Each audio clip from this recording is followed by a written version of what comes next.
It's Tuesday, May 9th, 2023, and you're listening to episode 612 of Fear the Boot, a show about tabletop role-playing games and a little bit more. Running time for this episode is 37 minutes.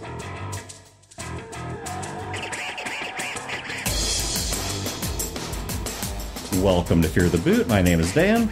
This is Mary. And this is Wayne. All right, today's topic is we are going to talk about if you are running a game. So this is not educating players or whatever. This is for you yourself as a game master. But if you are running a game in a setting that has a complicated and detailed history, how do you go about managing that when you are running this for the first time, particularly if you're under the added pressure that someone there either knows the canon really well or is the sort of homework addict that's going to go read all the novels and deep dive into it and then come back in a week and they suddenly have an encyclopedic understanding of the setting and you're trying to run an entire game. And once again, you are not already an expert in this setting. So how do you go about handling that within the course of your game? So what inspired this is in less than a week, I'm going to be running a Flash Gordon game. I've never actually seen any of the Flash Gordon movies, never read any of the comics. I saw the TV show remake they did that people say is supposed to be really bad. So I need to learn Flash Gordon in less than a week, and I'm pretty sure Chris knows the movies, and Chris is in my game, so... Yeah, I mean, Chris was already fairly aged by the time that the first Flash Gordon comics came out, like back in the early 20th century. Yeah, well, and scope standpoint, it's only a one-shot. It's not like it's a campaign. Oh, okay. I would approach this differently for a campaign than I would a one-shot. But that's what got me thinking about it. So I'm going to start off with a 0.0 before I even get to my first point, because I just want to rage for a moment at game producers and publishers and writers and whatnot. So it's already a given that every game should have an index. If you got a dense setting, would you please add a pronunciation guide? I am tired of having no idea how to say the names in the setting, and then going to conventions and mentioning something, because that's how our group pronounces it. We just culturally came to that conclusion. Nobody else pronounces it the same way or can even agree upon how it ought to be pronounced. And I've seen this in D&D. I've seen this in BattleTech. I mean, until they released the voice-acted video games relatively recently, there was no clear agreement on how to pronounce the various house names. Is it Marik, Merrick, Arik? There's a whole bunch of variations on this. So, good God, people, please release a pronunciation guide for your game. I mean, if you don't put it in the book, put it online, but ideally put it in the book somewhere. All right, rant over. Let's get down to point one. All right, so for me, the very first thing, if I have somebody at my table that knows the setting and is excited about the setting, is passionate about it, before I start trying to learn anything, I'm going to go to that one person and I'm going to ask them, what is important about this setting to you? I was going to say, turn that one player into a resource. Yeah, well, even more than that, what is important about the setting? So let's say it's Star Wars. Right. What is important about Star Wars to you? Oh, well, I'm all about the Jedi and this. Well, then I know that what I need to look up is the Jedi. And they mentioned this planet. I want to look up that planet. Right. Versus looking up the entire universe at first. Or learning all about TIE fighters and then realizing that they don't care at all. Yeah, because I think for me, I don't need to know the whole setting before session one. I need to know enough setting to do session one. Right. And then I can expand from there. Yeah. So I need to figure out what I'm going to focus on first. You know, Wayne, I have split feelings on that, because on the one hand, I would love to find someone that has that kind of passion and get them engaged, both so they're helping me learn the setting and also because it's going to add to their excitement as a player about the game and add to their investment in what we're doing. But my concern there is if you hit them where they care the most, it almost feels like an invitation to keep adding more info. So if you're like, well, I'm really excited about Jedi and this one particular planet, Korriban or whatever, and so you're like, okay, I'm going to do that, but now you've kind of opened the door that when you get to Korriban, they may have told you only 10 to 20% of what their very, very focused mind and very excited mind actually knows about the location, and they're continuing to info dump or to correct what you're saying or just setting dump on the other players with stuff that has no meaning to your game or you didn't know, and so you can't incorporate. Well, and that's very true. Maybe you don't want to start off in an area that is that important to players. Maybe you want to start off somewhere. Like, my instinct is to pick somewhere that is not defined and start the game there and then move into defined areas. That was actually something that I was going to bring up later, but that is a strategy that I have used where if it's a setting that I'm not familiar with, I have done some research and then, like, built my own thing over here that nobody else knows about but is in this world. Okay, so Mary's getting much closer to what my first point was. But before we hit that, I want to add something on to Wayne's, which is because of my somewhat more guarded view of this, I actually had on my notes the reverse suggestion of players that really know the setting need to either be very tactful and gentle in educating the GM and answering the questions the GM may have, but overall just need to shut the honk up. And I've seen this from the player perspective. So I am a player in a game where I know the setting better than the person running it. And they're oftentimes intimidated to run it or unwilling to run it because they're afraid that's what I'm going to do to them. The first time I got somebody to run BattleTech for me, and this was back when I really closely followed the BattleTech canon, read all the books, had all the novels. I'll admit I'm out of practice. I mean, hell, at the time I was writing for the game. When I wanted one of my friends to run it, it took a lot of coaxing because he was really worried that I was going to bulldoze him on the setting. And so he was concerned that I might do something like say, well, Comstar would never put up with this, so screw it, I want to make one phone call and get the issue sorted out. Well, I would never run BattleTech for you, not because I'm afraid of that. I'm afraid I would disappoint you. I don't want to disappoint my players. And if I have a player that's passionate about a setting, and it's a setting like, I look at BattleTech as this huge, vast, impenetrable wall that I can't get into, that if I try to run that for you, I'm going to disappoint you, and I don't want to do that. Well, I would say it's a bigger concern with sex than BattleTech, but to be honest, they're about the same to me. So I get why that would make you nervous. I don't care if I disappoint Equally you at sex. I mean, that's for me. Yeah, right. BattleTech, that's where it's at. That's what was it, the 4Fs or the 5Fs is feed, fight, flee, football play, BattleTech. And I think one of the most important things to me about getting a setting right, though, is less about the detail and the minutia and more about the feel. Getting that feel right is so important. And I'm going to give an example of something that just utterly failed. The Star Trek MMO. Oh, yes. Yes. Yeah. It got the technical things. Oh, yeah. Fine. It looked good. And then you go on a mission. It was fun to play. You go on a mission and you transport down to the planet and you're given the details of there's an artifact here that you're trying to find. An alien species you've never met is here to get the artifact. Kill them. Right. It's not even, I know the plot you're talking about. It's not even get. It's scan.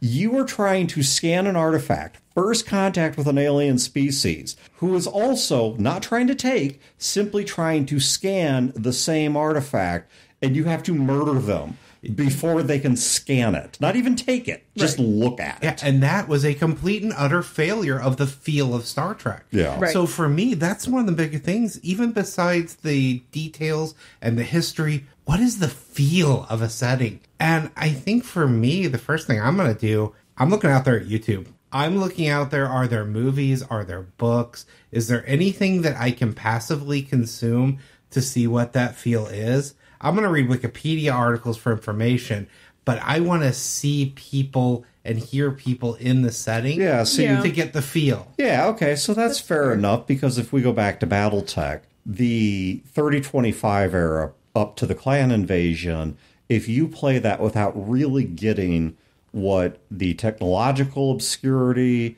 the resource poorness of the game, the concept of the feudal titles and all the hierarchies and politics there, then yeah, you're kind of missing out on the essence of what makes BattleTech work. And Wayne, I'm going to actually expand off your idea and put a somewhat different title to my thought, but it's basically the same as yours, which is go find a setting primer. Find some place just to start, and that could be a YouTube video, but a lot of games have these. I wrote down a few examples while we were sitting here. In BattleTech second or MechWarrior 2nd edition, they had a historical overview that was about 10 pages long that for a new GM or a new player was a great explainer. In MechWarrior Destiny, which is a newer edition, they have something called the BattleTech Primer, which has a page or two within that called the Inner Sphere Circa 3025. And it gives you a bit of a crash course on the setting over in a different FASA product, Shadowrun. In 2nd edition, they had And So It Came to Pass. As a 5th edition, I'll admit I think they're on 6th edition now or something, which I don't own. It's been a long time since I've played Shadowrun. I don't know anymore. Same here. I think that 5th is the last I have. And they have one called Life in the Sixth World. I was asking Wayne earlier if Dresden has something equivalent, and apparently they do. In one of the books, was it Your Game or Your World, or what is it called? Your Story. Your Story. There is a chapter called Harry's World, referring to Harry Dresden. And that, in the same way, lays out, okay, here's the gist of what Dresden is all about if you have never run, played, read the setting before. Yep, and the important thing being what is important about it, not all of the fine details. The fine details are in other setting books like Our World, things like that, but something to give you this is the feel you're going for. Yeah. Well, and in that same way, and specifically, this was years ago, but this was BattleTech, and it was a setting that I had played BattleTech, but without the, actual settings and story, just the tabletop minis game. And when I was going to go run a MechWarrior campaign, I went and tracked down a bunch of the novels and found the abridged versions of the audiobooks. Something that I could listen to an entire book in a couple hours at work. And I didn't care about because normally I refuse to listen to abridged audiobooks because I want all the details. Yeah. But in this case, I was just going for the overview, a sense of what was happening and how it was happening. And those abridged books were really good for that. I don't think I've ever listened to an abridged version. I hate them normally, but they were super useful. What I would love to see is the Thug Notes version of BattleTech novels. That I would absolutely watch, even though up to a certain point I voraciously read every book they put out. Now, yet again, I'll admit that I've lost touch with the setting, but once upon a time I knew it that well. And I would still watch a Thug Notes summary.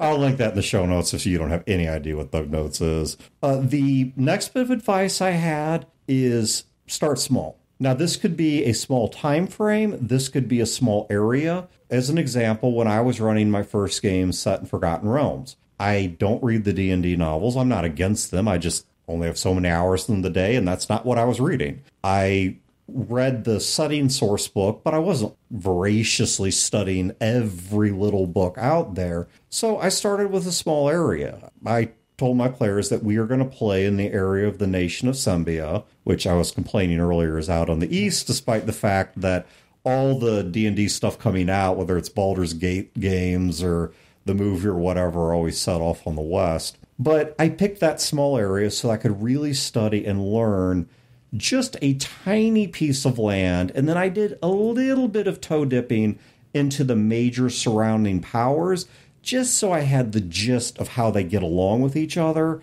but I did not explore them because, look, I still got a whole game to write.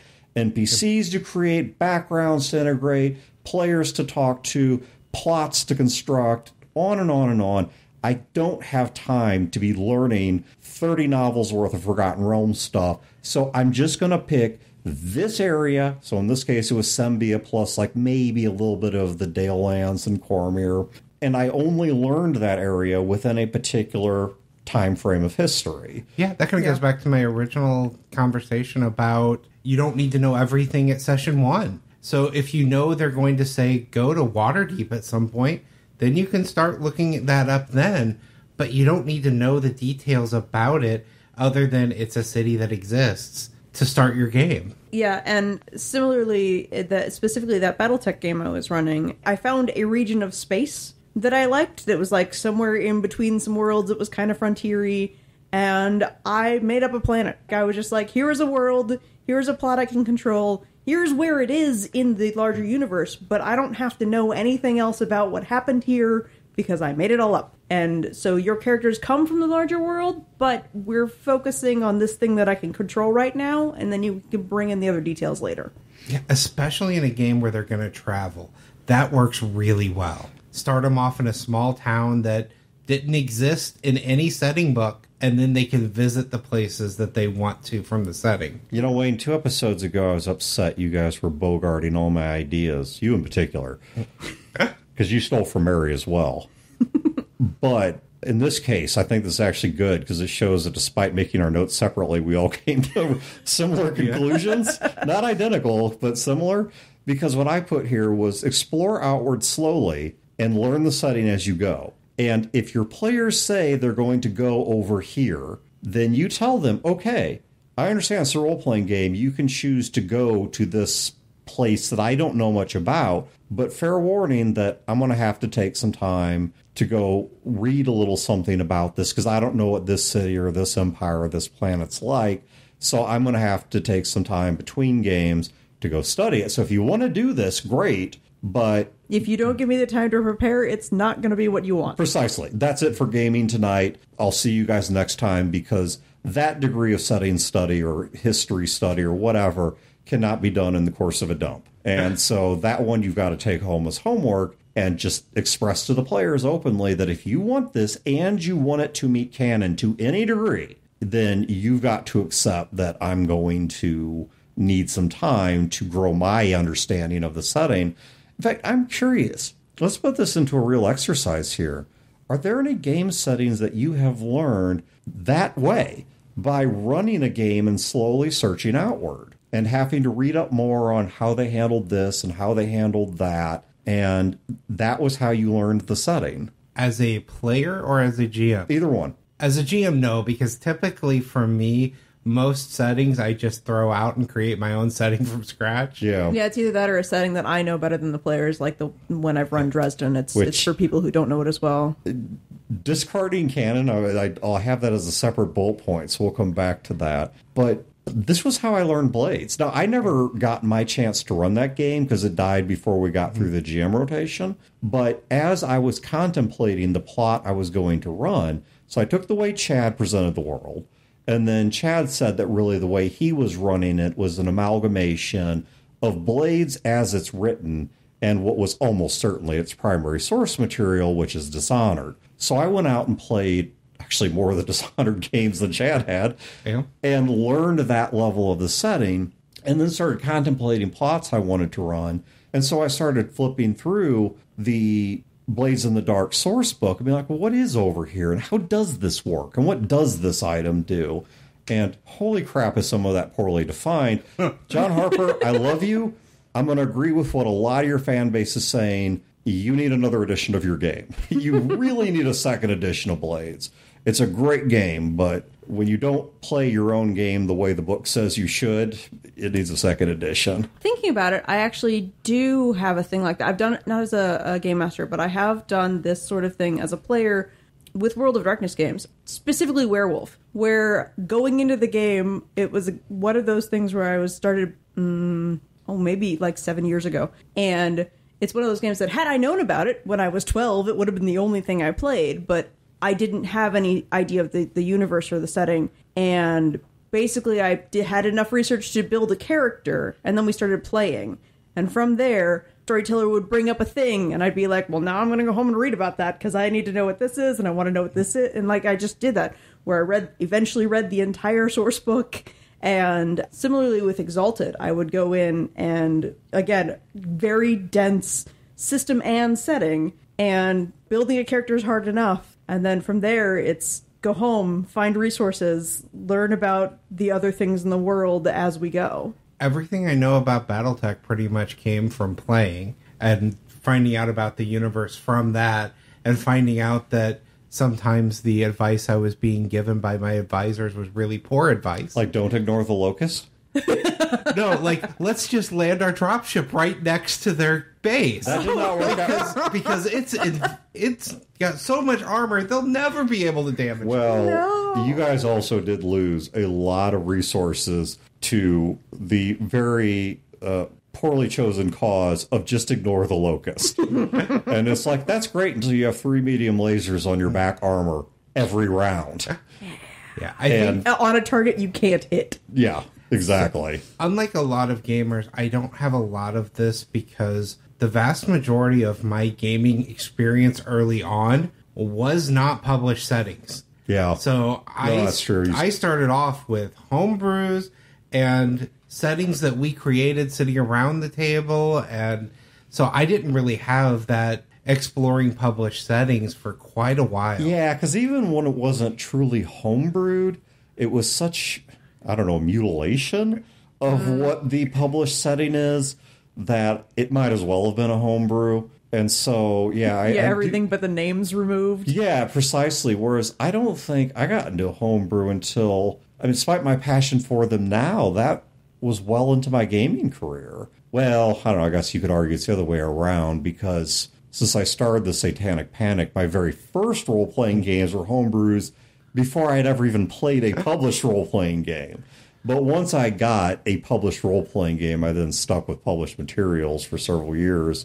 This is my next point, and this one ties in pretty well to what we were just talking about. Go ahead and announce up front, this is what canon you're using, and this is what canon you're ignoring. And if someone at the table cannot handle that, I'm sorry that they're such a big fan of the setting that they cannot give you the berth to tell your story. But if you're doing the heavy lifting of everything a GM is expected to do, I think it is fair to say, look, you chose to run this game, learn something about it. But I'm just going to tell my players up front that, hey, I'm running Forgotten Realms, I've only read this much material, and I've played these video games, and we're going to run it in this part of the world at this point in history. I know some of you guys know this far better than I do. Too bad. It's just going to get thrown out the window. You go to look for the Harpers. I'm sorry, I am too lazy to look up what they are. I'm being facetious. I have enough else to do that I'm not going to look up what the Harpers are. So guess what? They're either A, not going to be there, or B, not going to be terribly helpful.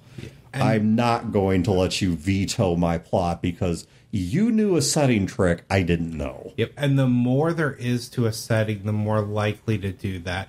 For example, going back to the Star Wars one, I have never read any of the Extended Universe books. If I were to sit down and run a Star Wars game, first thing I would say is, I've seen the movies, I'm a big fan of Rebels, and I've watched most of Clone Wars, and I enjoy Bad Batch, Mandalorian. That is the only thing that is canon to me. Yeah. Because there are too many books for me to look out there, and those books contradict each other. Well, and I think maybe therein lies a better way to phrase what I gave as my header there, of instead of announcing you're ignoring canon, announce you're only respecting a certain band of canon. That this canon I'm going to bring into the game, but if it's not part of that, I have not had the opportunity to study it and don't know it as well as any experts at the table. Don't setting lawyer me. Let's just roll past this. Well, I even do that for settings that I know. One of the first things I do when I sit down with Dresden Files is like, okay, certain things happen in the books after these points. That will make the game more difficult. So this book on, none of that has happened yet. If we have a reason that we need something to be different, then we are going to change it for the story being told. I have a passion for the setting, but that doesn't mean that anything is set in stone, because this is our universe, not the universe of the set. A sub-point within that is something that not just picking what canon you're using, what specific you're using, but sticking to this is the time we are starting in, and anything in the future doesn't necessarily have to happen. Yep. If you know that this thing is going to happen because of this series of events later on, and you're going to play into that, you can't do that, because I'm not going to set that up. It has nothing to do with this story, so we're ignoring it. It may or may not happen. It may not be part of the setting as we play the game forward. 100%. When I run Forgotten Realms, I will sometimes allow newer gods into the game if somebody really wants to play that approach, but it's fine because a pantheon, which I've never understood why they call them a pantheon, not a polytheon, because they're not truly pantheistic. Anyways, side topic, etymology debate. I'm sure somebody's already starting that post. But the point being, though, that when I announce a setting limitation, I usually include a time frame there as well. And I'll say something like, okay, we're going to play Forgotten Realms in Sembia and its surrounding areas, roughly in the era of the Gold Box games. The Time of Troubles is just never going to happen. Not within this campaign. I mean, if you want to imagine it happens in your great-grandchildren's lifetime, that's fine. I don't care. But that's your imagination. That's not my story. My story is going in a completely different way because the moment your characters interact with the world, if they can't meaningfully change its history, if they can't meaningfully impact its truths, then I'm starting to question the value of interactive storytelling. Then you're playing the Lord of the Rings game where you're playing the other people who are following behind the party as they went, affecting nothing meaningful, just watching what they did right after they did it. Are you talking about that one that used the same game engine as Final Fantasy X? The only time that has ever worked for me was Enter the Matrix, the video game. You were following characters that were side characters in it. And that makes a difference. When it's not the main characters, you have a little bit more room. Okay, fair enough. I'll grant that. I know the game Mary's talking about. I don't remember its title. I don't either, which is why. But there was a Lord of the Rings game they really rushed out. And it used the same game engine as Final Fantasy X. And they just reskinned it to be Lord of the Rings stuff. And what she's describing is exactly what you did. The Fellowship's out here doing whatever, and you are always one step behind them. It was like, why am I here? I already watched the movies. I don't need to try and sleuth what they were doing by showing up 10 minutes later. It was very frustrating, and it did quickly feel like my party doesn't matter. Oh, because you didn't. Yeah. Like, you were affecting nothing. And that is what that kind of setting rigidity can lead to, where you're like, this is no longer a story that we're telling because we have to stay so true to what will happen. Yeah. We have no freedom. I know the conversation that always comes up about that is, well, you can't kill Darth Vader before the movies. Well, why not? In my game, you can. Yeah, I mean, unless you set up front as a GM that, okay, episodes 4, 5, and 6 are my canon for this game, that's fine. But now you've accepted Darth Vader into your universe. Doesn't mean he can't be killed. You don't want him killed. Don't let the players encounter him. Right. But once again, I just go back to what you announced as canon. That's all you are bound to stick to. And I'm going to tack on another recommendation here. It'll probably get its own bullet point of get it out of the way early. Go ahead, real early on.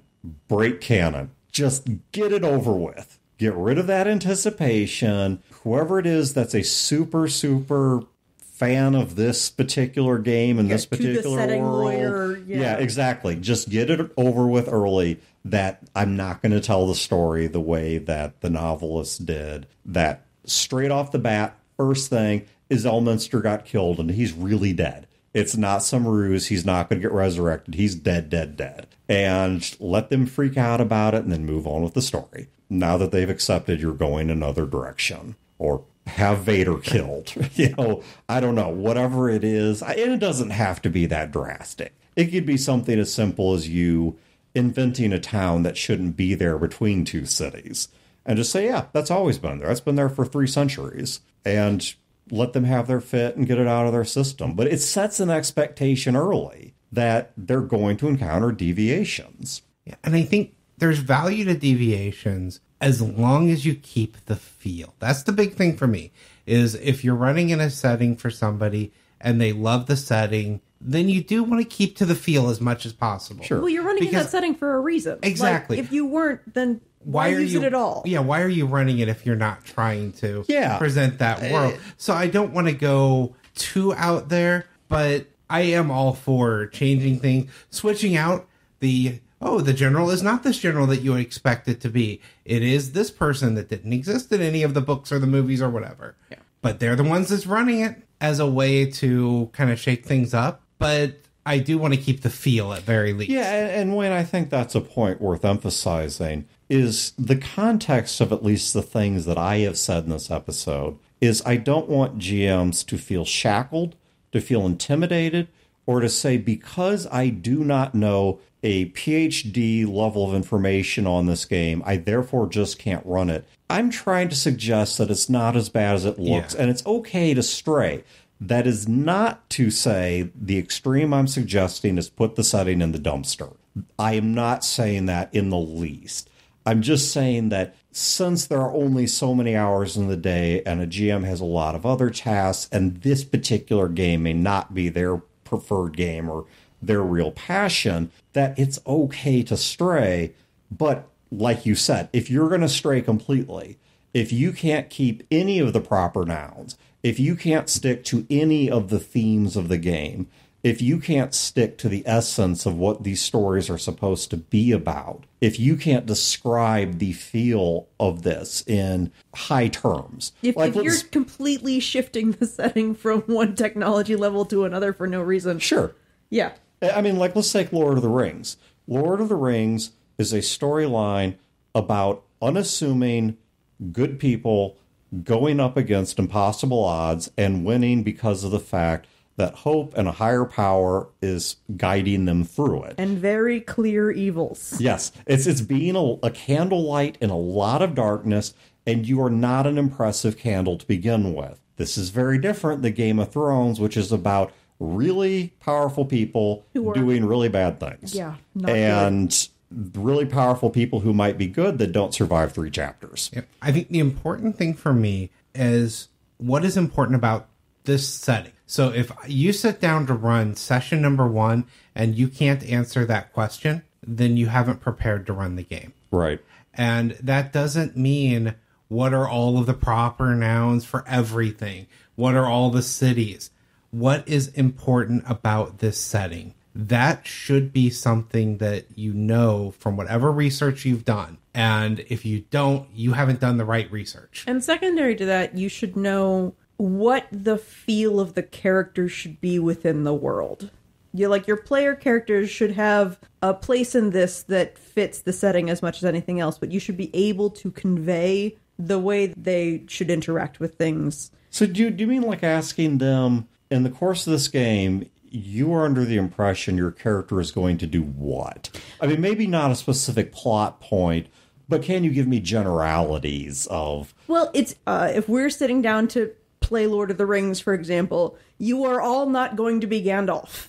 You can't, and still keep the feel of Lord of the Rings. Right. There's a scale to where your players will fit, and you have to know what that is. Yeah, and even within that, Gandalf is not going to walk out there and kill 50 orcs in front of him with chain lightning. Doesn't mean he doesn't have capabilities of things like that. That's not what that character does. Well, of course not. He was the keeper of the secret flame. He killed them with burning hands, not chain lightning. True. But I mean, that's part of it too, is what is the expectation for combat happens. Yeah.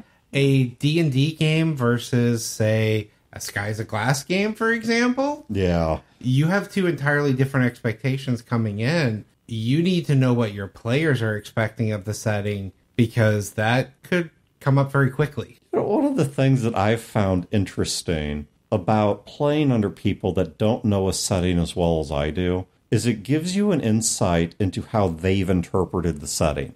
This is really fascinating with homebrews.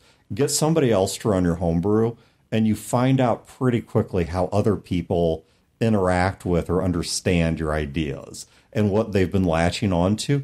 It is a really interesting thing. Even in settings I didn't write, like BattleTech, it is really interesting to watch somebody else GM it, because what they put forward as the story gives me a sense of what they've latched onto in the setting and how other people are interpreting it in ways that may be different from how I prioritize, what I consider to be the top 3 characteristics. In fact, that kind of pulls me into a side thought, which is while you were talking earlier, I was combining some of your ideas, because you talked about capturing the feel of the setting. We talked about tapping your more experienced players to get a sense of the setting from them. I wonder if there's virtue in doing what I'm going to call a 3x3, where you go to the people that are the real setting experts and say, I want you to give me 3 bullet points that may be no more than 3 sentences each of what you think matters the most in this setting.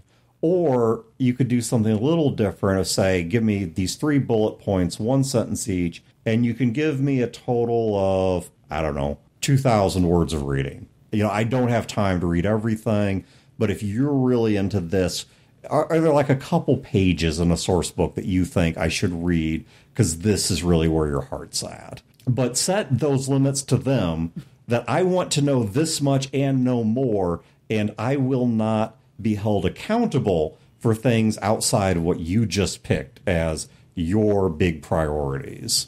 I guess that's where we're going to go ahead and wrap this one up. The Kickstarter for Fear the Con has ended by the time that this episode drops, and it was successful, so I want to thank you guys for that, and I want to give a big thanks first to Wayne for the work that he did while running it, and secondly, and let me stress, not a distant second by any stretch of the imagination, the people that were kind enough to back us. The convention is happening. Once again, this is going to be June 15th, 16th, and 17th. The 15th is a Thursday, which is where we'll have the comedy show and the social mixer, and then the next 2 days will be a Friday and a Saturday where we have the actual games. And whether you back the Kickstarter or not, we hope that we will see you there. We will be getting fearthecon.com rolled over to the new con site soon, so just bear with us. Yep. And Con Planner is live, and people are posting games. Never mind then. I will roll that domain and post that with this episode, because that's a real easy one to do. So otherwise, thank you guys for tuning in. Have a great week and great games, and we will catch you next time. This has been a production of Fear the Boot, copyright 2023. Listeners are free to use this episode in a non-commercial endeavor, so long as credit is provided to feartheboot.com. You can find previous episodes and other resources at feartheboot.com. If you wish to support this show and its related endeavors, you can do so at patreon.com/feartheboot.